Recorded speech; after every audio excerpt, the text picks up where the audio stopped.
Vamos a continuar estos momentos de reflexión, de solamente un panorama general de la Sagrada Escritura. Ni siquiera es una reflexión absoluta, sino es algunos lineamientos para acercarlos a la palabra de Dios. Les agradezco a todas las personas que lo escuchan o lo ven. Sería todavía muy interesante que pudieran comentar qué les ha dejado o en qué les ha ayudado, para que todos aquellos que están a su alrededor puedan también enriquecerse con sus reflexiones personales. Vamos a comenzar en el nombre del Padre, y del Hijo y del Espíritu Santo. Amén. Hagamos nuestra oración para arrancar este momento. Señor, te damos gracias porque nos reúnes una vez más en tu presencia. Señor, tú nos pones frente a tu palabra. Ayúdanos a acercarnos a ella con reverencia, con atención, con humildad. Envíanos tu Espíritu para que podamos acogerla con verdad, con sencillez, para que ella transforme nuestra vida, que tu palabra penetre en nosotros como espada de dos filos, que nuestro corazón esté abierto como el de María, Madre tuya y Madre nuestra. Y como en ella la palabra se hizo carne, también en nosotros esta palabra tuya se transforme en obras de vida según tu voluntad. Amén. En el nombre del Padre, y del Hijo y del Espíritu Santo. Amén. Nuevamente, por gracia de Dios, nos encontramos aquí para seguir recorriendo algunas páginas de la Sagrada Escritura. Yo espero en Dios que ustedes vayan adentrándose a los libros, porque lo que estamos viendo es solamente una visión muy general. Sería muy interesante que ya con los recursos que van teniendo vayan adentrándose a este misterio de la Biblia. Hoy vamos a ver el profetismo, vamos a englobarlo todo en general, algunas características propias de los profetas, y ya para que después ustedes puedan estar adentrándose en cada uno de los libros de los profetas. Hablemos entonces pues del profetismo. El profetismo no es propio de Israel. Eso se dio en otros lugares, en otras culturas, en otros países. Recordemos que también el Antiguo Testamento hunde sus raíces en otras culturas. No fue un pueblo separado, fue un pueblo que estuvo junto con otras culturas, con otros lugares. Entonces no es exclusivo, había varios profetas en otros lugares. Dentro de la Biblia y del cristianismo como tal, el máximo representante de los profetas es Elías. Recordemos ese pasaje cuando en la transfiguración, que Jesús está hablando con Moisés, que representa la ley, y Elías, que representa los profetas. Entonces, Elías es aquel representante más grande de los profetas. Un profeta, según las definiciones populares, lo que se menciona así en el diario vivir, un profeta es aquel que predice el futuro. Esa es la idea general cuando se habla de profetas. Pero en el sentido bíblico, un profeta es quien habla en nombre de Dios, en nombre de Yahvé. Entonces, no es quien predice el futuro, eso es lo común, eso es lo que se maneja a diario, pero desde el punto de vista bíblico es aquel que expone claramente el mensaje de Dios a los hombres. Escucha a Dios y se lo comunica a los hombres. Ese es el profetismo, la mayor diferencia del profetismo en el pueblo de Israel, para que lo tengamos presente desde el inicio. Entonces podremos decir en palabras claras y sencillas que el profeta es quien habla en nombre de Dios, no habla en nombre propio, habla en nombre de Dios. Un profeta es aquel entonces que hace de puente entre Dios y los hombres, para que los hombres se acerquen a Dios y también Dios se acerque al ser humano. Otra característica fundamental del profetismo en Israel es de que ese profetismo es una vocación, no es por decisión propia. no son familias de profetas, no es que el papá haya sido profeta y el hijo haya sido profeta, no. En el pueblo de Israel es una vocación, un llamado especial que Dios le hace a esta persona muy concreta a ser un profeta. Este profeta tiene que tener esa, vamos a llamar esta palabra con todo lo que implica, tiene que tener esa sensibilidad de escuchar a Dios y también descubrir al ser humano, descubrir al pueblo. Entonces, un profeta también se comunica a través de, y principalmente de palabras. Es un orador, un predicador, y su mensaje es un mensaje, valga la redundancia, es un mensaje hablado. Muy pocos profetas fueron los que escribieron de puño y letra. La mayor parte de los profetas, sus redactores, las personas o incluso hasta sus discípulos, redactaron lo que ellos mencionaban. Otra cosa interesante, hay profecías que lo hablan en nombre propio, en primera persona. Incluso el profeta con su vivir, con las acciones que va realizando, va transmitiendo su mensaje, ¿verdad? Ya hemos mencionado, algunos redactores o algunos discípulos ponen por escrito el mensaje de los profetas.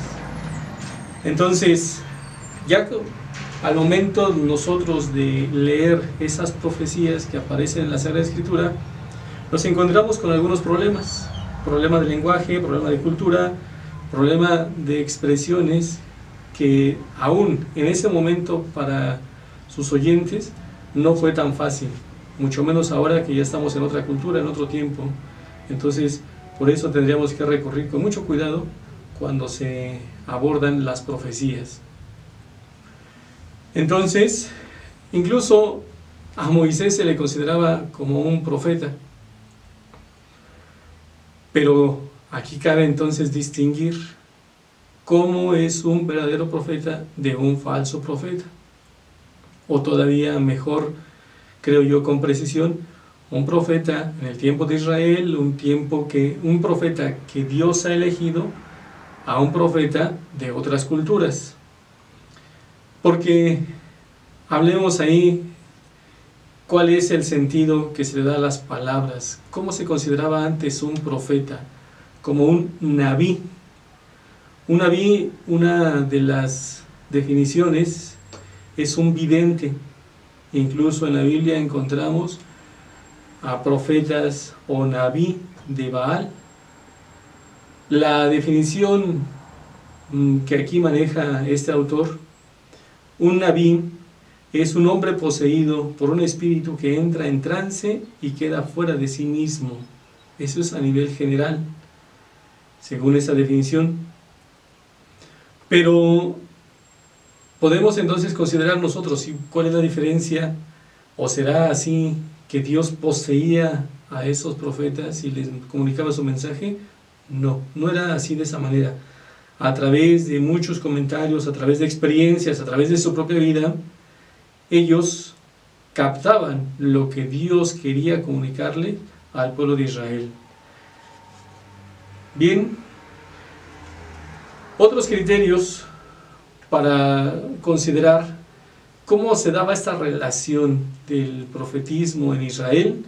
Acordémonos que teníamos tres autoridades principales en el pueblo de Israel, que eran los reyes, los sacerdotes y los profetas. Ya alguna vez mencionamos toda esta parte de la monarquía. También mencionamos que uno de los hijos era una tribu que se consideraba esta parte sacerdotal. Entonces, tres autoridades, tres líneas: el rey, el sacerdote y el profeta. Ahí también mencionamos que no siempre fue una relación estrecha.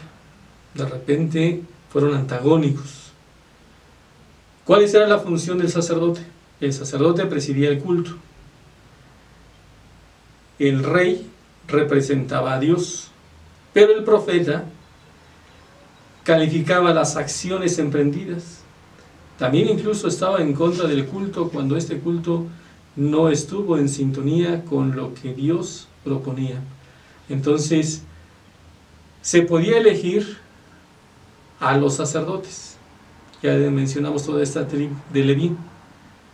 También se eligió a los reyes. Pero un profeta, reitero lo que decía anteriormente, es un don de Dios. Dios elegía a este profeta. Era una vocación, no era por elección de los hombres, no era ni siquiera elección popular. Era elegido por Dios. Encontramos profetas en todos los ambientes. Se menciona aquí, por ejemplo, que Jeremías era una casta sacerdotal. Amós era pastor.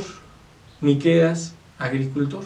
Entonces Dios elegía desde muchos ámbitos a esos profetas. Todavía resumamos más. Los profetas fueron entonces testigos e intérpretes privilegiados del acontecimiento que vivió el pueblo de Israel. Entonces, esta elección que Dios tiene para con esos hombres es para comunicarse al pueblo de Israel. Hay algunos aspectos teológicos de los profetas. Se dice entonces que este Dios trascendente se hace cercano al hombre, pero para llevar al hombre a Dios. Entonces el profeta les enseña el camino para llegar a Dios. Otro aspecto teológico muy importante, que seguramente es del conocimiento popular, esos profetas prepararon el camino para que llegara Jesús.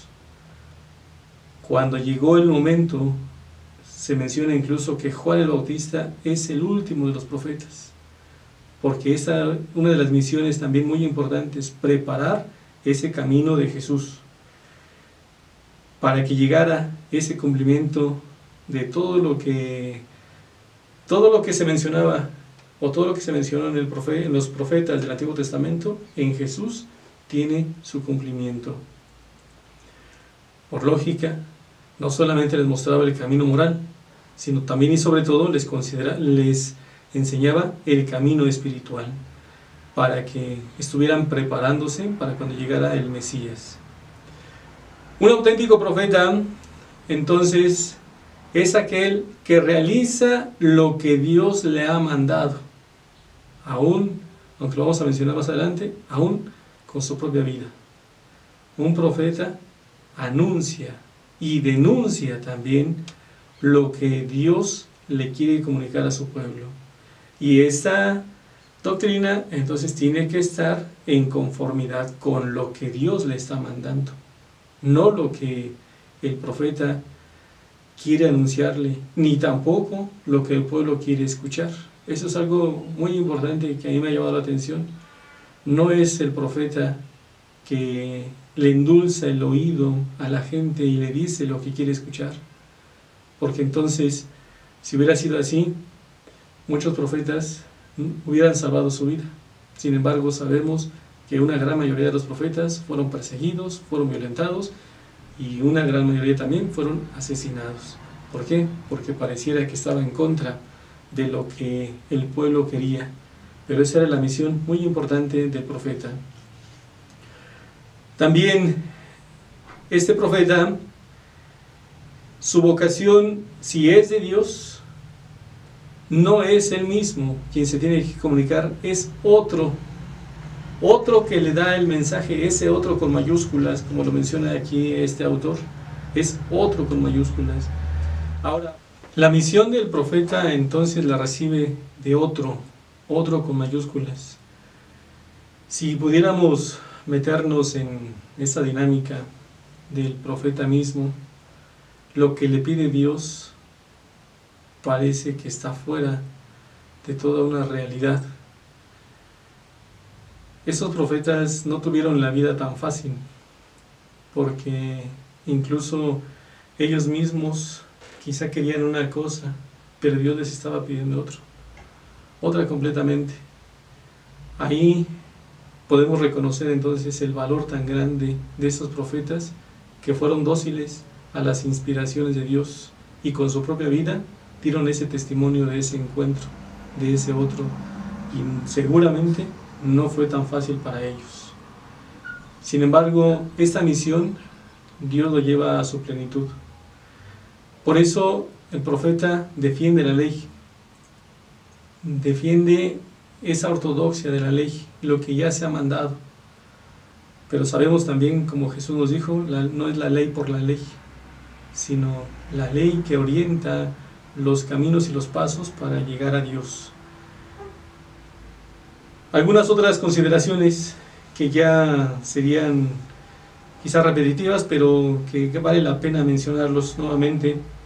Estos profetas guiaron al pueblo en ese momento, pero su misión no se redujo solo a ese instante, a ese tiempo, sino tuvo una trascendencia, tuvo una escatología, y todavía hoy en día también tiene una repercusión. Todavía nosotros podemos encontrar muchos materiales ahí en los cuales podemos orientar nuestra vida. No nos olvidemos que la historia de la salvación es nuestra propia historia. Entonces también nosotros alguna vez seguramente hemos hecho mal uso del culto, hemos hecho mal uso quizá de las leyes para que volvamos a orientarnos. Algunas cosas que ya seguramente ya son de dominio público. Sabemos que nosotros también por el bautismo hemos recibido esta misión de ser profetas. Se nos unge como sacerdotes, como profetas y como reyes. El ser sacerdote es porque podemos nosotros acercarnos y podemos celebrar la Santa Misa. Cuando asistimos a misa no voy como espectador, voy a celebrar misa. Entonces yo creo que seguramente si cambiáramos ese término, o por lo menos en nuestra mentalidad, no voy a que me entretenga la misa, voy a celebrar misa porque soy sacerdote. El reinado es porque somos administradores de todo lo que Dios nos ha dado, y profetas porque podemos anunciar y también denunciar. Esa es nuestra misión ahora como ser profetas, que queda como una consigna, queda como un compromiso para cada uno de nosotros, también respetar y reconocer esta vocación de ser profetas. Hasta ahí queda ese tema de los profetas. No nos va a dar mucho tiempo si nosotros viéramos profeta por profeta, porque es toda una etapa, y por eso se mencionaba que desde Moisés ya se hablaba de ser profetas, todavía hasta Juan el Bautista. Entonces es un periodo muy grande que abarca el ser profeta, que estuvo presente en toda la historia de Israel, para que fuera guiando y fuera purificando todo ese aspecto tanto espiritual, de culto y de guía hacia Dios. Profetas que anunciaron y denunciaron antes del exilio, profetas que también alentaron al pueblo en ese momento tan crítico para Israel, cuando se da ese exilio, y todavía una reconstrucción posterior al exilio. Entonces hay periodos muy grandes del profetismo. Ya sería muy bueno que cada uno de ustedes vaya viendo un profeta, pero con estas características que hemos mencionado. Hasta ahí queda este tema de los profetas. Espero en Dios que nos haya dado una pequeña luz. Vamos, en esos tiempos tan importantes, nosotros qué podemos descubrir de la presencia de Dios en este momento concreto a la luz de la palabra de los profetas. Pues muchas gracias, que Dios los siga bendiciendo. Cerremos este momento agradeciendo a Dios que nos permite acercarnos a su palabra. Les sugiero que durante la semana ustedes revisen algunos de los profetas que hemos mencionado, revisen incluso algunas de las profecías, y todavía más en las celebraciones dominicales o en las celebraciones que ustedes participen, tengan esa curiosidad de dónde está tomado el texto. Seguramente es de alguno de los profetas, pero ya eso es a consideración personal, y descubran esos acontecimientos, esos momentos que fueron marcando la vida del pueblo de Israel. Terminemos pues este momento agradeciendo a Dios. Gracias, Señor, por tu palabra que hemos escuchado. Ayúdanos a comprender cuál es la respuesta adecuada a lo que tú nos hablas dentro de nosotros. Señor, da siempre tu palabra cotidiana. Ella es como la luz, ahuyenta las tinieblas del error y del pecado, e ilumina los ojos del alma para ver mejor nuestra vida. Ella es como espada de doble filo, penetra en el íntimo del ser, hiere y sana, angustia y libera, inquieta y trae la paz. Amén. Les agradezco la respuesta que han tenido y que Dios nos siga iluminando para comprender y acercarnos más a su palabra en todos los tiempos, pero principalmente ahora que necesitamos de esa guía, de esa luz, que nosotros podamos también acercarnos más y más a Jesús. En el nombre del Padre, y del Hijo y del Espíritu Santo. Amén. Que Dios los bendiga.